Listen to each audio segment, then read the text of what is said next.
এক রাতে চিকু তার মায়ের সাথে রাগ করে ঘুমিয়ে পড়ল। কারণ কি জানো, মা বলেছিল আজ আর চকলেট আর কেক নয় চিকু, বেশি খেলে দাঁত আর পেট দুটোই খারাপ হয়। আমি শুধু চকলেট আর কেকই খাবো।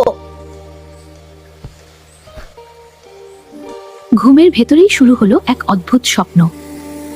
হঠাৎ চিকু দেখতে পেল সে যেন নিজের মুখের ভেতরে ঢুকে গেছে। হ্যালো, আমি চকলেট। আমি তোমার দাঁতের বন্ধু না।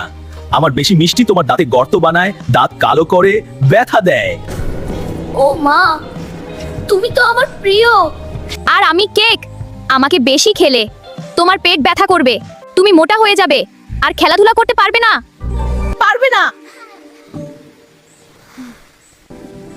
তোমরাও খারাপ কাজ করো। আমরা খারাপ না, কিন্তু বেশি হলে ক্ষতি। হঠাৎ সে ঘুম থেকে জেগে উঠল, দেখে সে নিজের বিছানায় সব ঠিক আছে। চিকু দ্রুত বাথরুমে গেল, মন দিয়ে দাঁত ব্রাশ করলো। আর আজ থেকে আমি ভালো বাচ্চা হব। সকালে মা তাকে যা দিল, দুধ, ফল আর ভাত, চিকু হাসি মুখে সব খেয়ে নিল। আজ চকলেট চাও না? না মা, আমি এখন স্মার্ট চিকু।